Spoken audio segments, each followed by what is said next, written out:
Hello and welcome to my channel. Today we're doing the cool toned equivalent of the fall look I did a couple of days or weeks ago. I think it was a couple of weeks ago. I did an all orange look using the caramel palette by Huda Beauty. Today I want to do the cool toned part of the series. And I thought we could use the Dior staple in my collection, which is the Black Bow palette.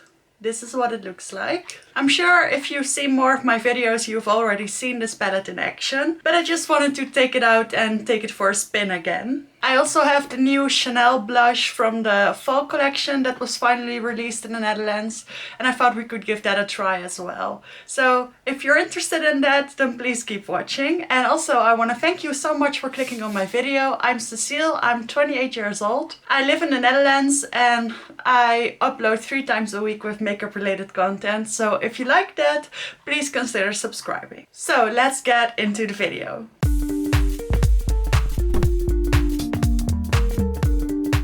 Let me zoom you in. I think we're going to do it like this. So I'm going to prime my eyes using the Glam Light eyeshadow primer. I didn't really know what to film today and I was kind of in the mood for cool tones, so I figured I would just film my getting ready process. So what I like to do with this palette is make a wing with the black matte and then smoke it out over the lid with the silver shades. This one is really nice and metallic and this one is more of a topper shade. So that's what I'm going to do today. Like I said, this palette is part of the permanent collection of Dior. And I like to pair it with the Christmas palette that was released around the holiday season last year. I don't know if you remember it. It was the I don't remember what it was called. I'll put a picture up on the screen. It was a very nice dark smoky palette and I thought it really combined well with this one. But since you can't get it anymore, I wanted to use this one on its own. These black mattes from Dior are really nice and pigmented. So I take it in a shape like this. When I close my eyes, you can see I'm putting it pretty far in.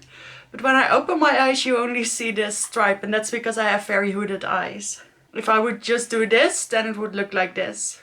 I think this is actually a little bit more the shape I wanted to go for. But since I filled it in a little bit more on the other side, I also have to do it here. I like it when there's also a little bit in my crease with the darkest shade.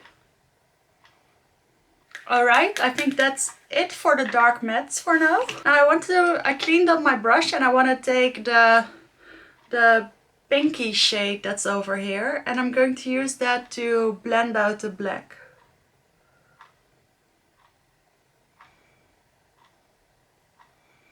See how easy that goes?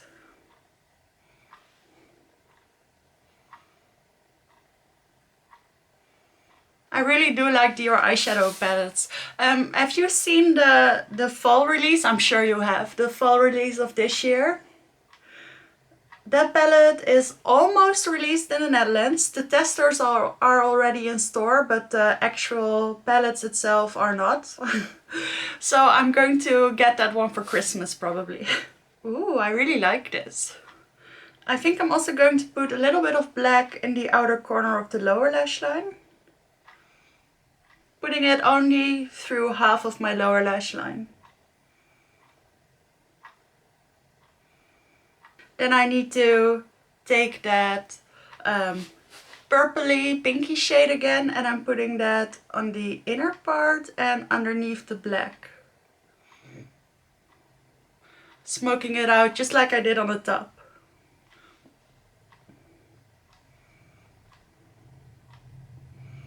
I think this look is taking shape the way I want it to.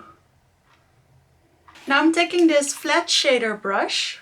This is a pretty slim one and I'm going into the white, and this white is actually a satin white, and I'm putting that at the inner part of the lid and the inner corner.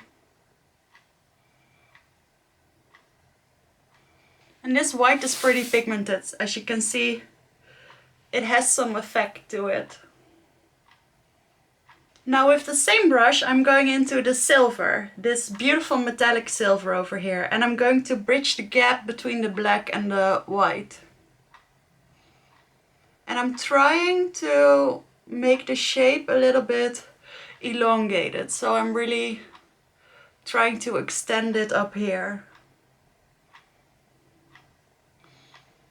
This silver is so pretty. I'm also putting it a little bit down here. Make sure you get that elongated look. And that's it for the eyeshadows. It worked out exactly the way I wanted to. I usually don't combine the silver and the purpley shade, but I really like that combination. So this is what my sparkly look looks like. Let me take the first brush and just go over the edges with the black a little bit. Make sure everything is nice and blended. I received some comments from my boyfriend saying that my eyeshadow isn't always blended properly. So I'll have to take that very seriously, of course. So that's it for the Dior palette. Let me put on some eyeliner and mascara. Both of them are from Essence. I really like this eyeliner by Essence. I use it all the time.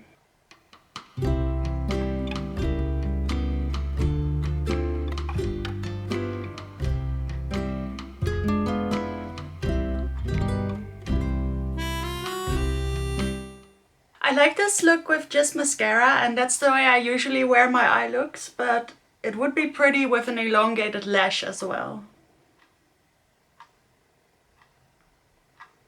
There really isn't a lot of fallout. I don't usually get a lot of fallout with this palette, but there is a little bit because I wasn't being very careful. So I'm going to clean that up and I'll be right back and we can do the face. I zoomed you out a little bit and I cleaned up my face, and now let's go into the face makeup.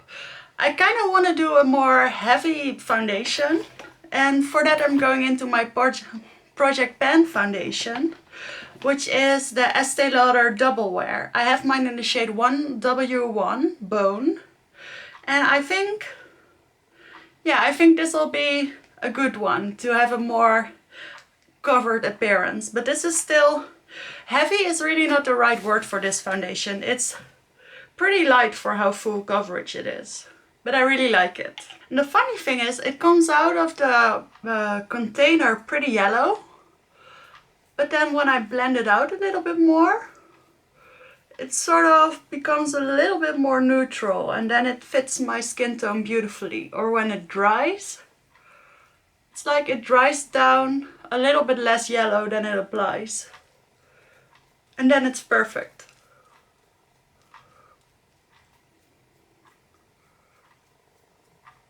And lately I've been using primers a little bit less. I feel like it's not always necessary to prime your skin if the foundation doesn't require it, or if your skin is not having a very bad day.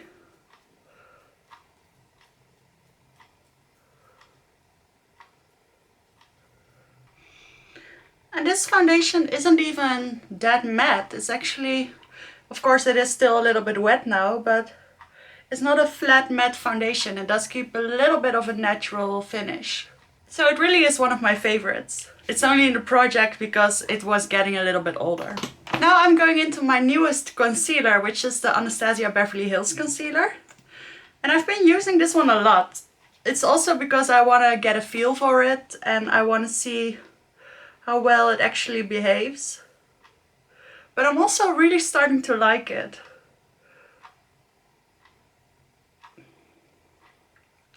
I'm not doing the full highlighting thing right now, just a little bit on the nose.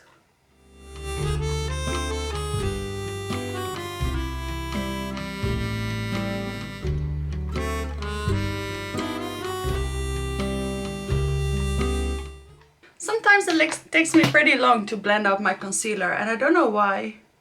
I think it has something to do with what foundation I'm wearing underneath and if that has completely dried or not. But it took a little bit longer today, but I think it looks nice.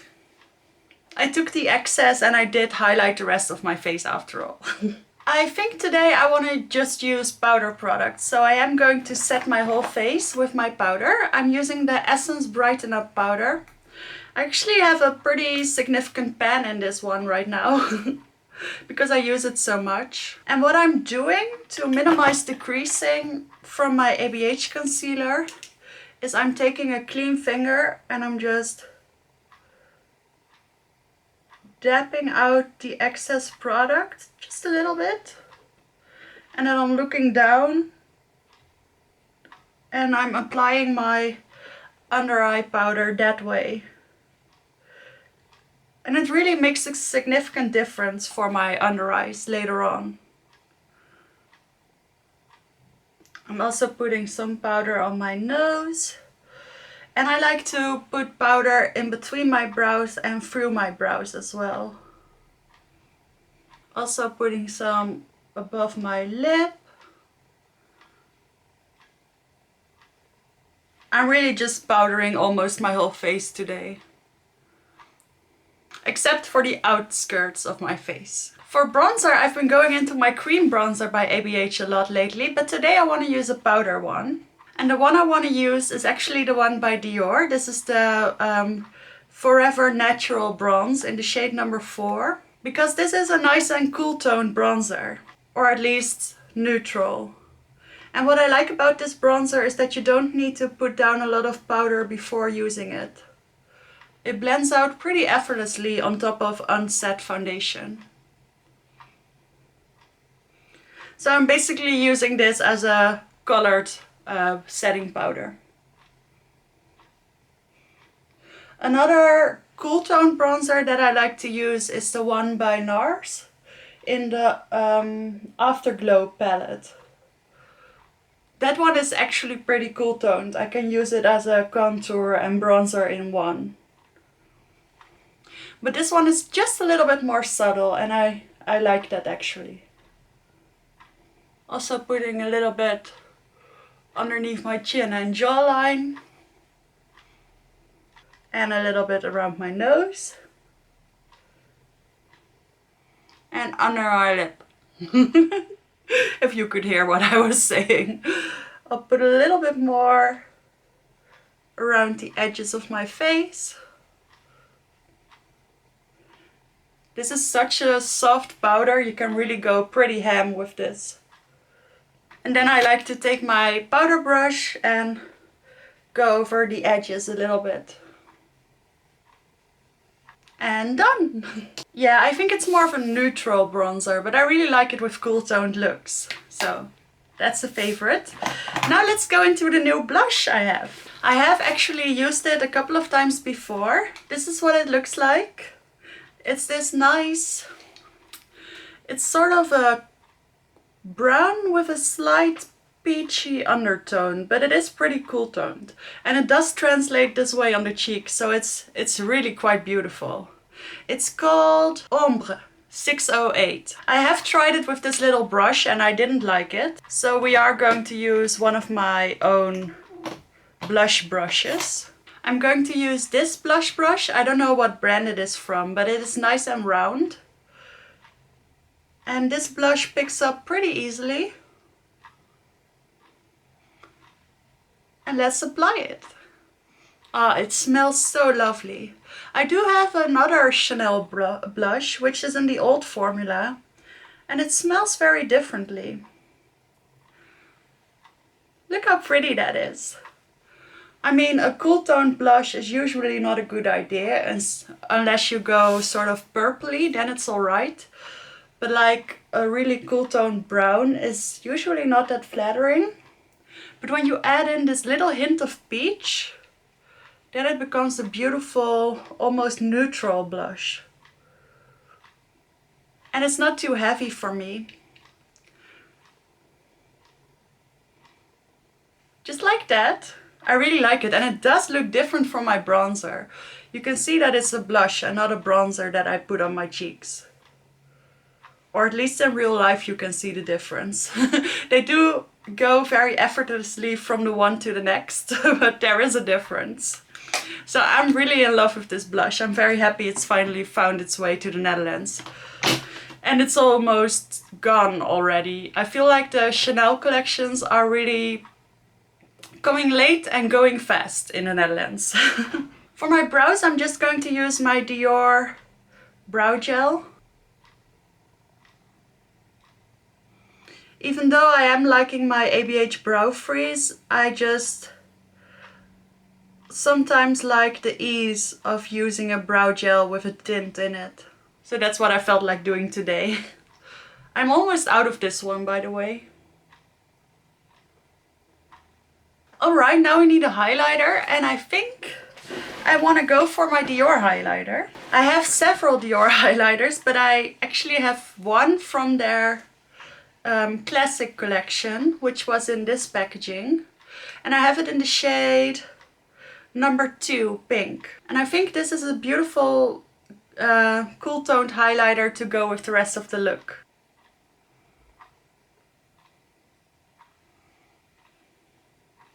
Yes, I think that's pretty. I also like the look without highlighter, but I can't help myself. I have to add highlighter. This one also smells really good. Alright, we're almost done. All we need is a lipstick. So, it took me a little bit to find it, but I want to use my Too Faced Mini. This is in the shade Sugar Cookie. And I kind of like using this one as an alternative for my Live It Up by Charlotte Tilbury. It's this beautiful cool toned pink that goes really well with grey silver smoky eyes. And it's actually in my project pan as well.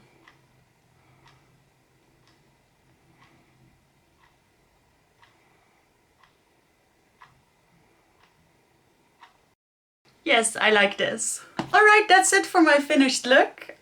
This is my cool tone fall look, which has a little hint of holiday in there with the silver lid. But I really like this look. I think it's pretty wearable all in all. And I hope you enjoyed this video. Thank you so much for watching, and I will see you in the next one.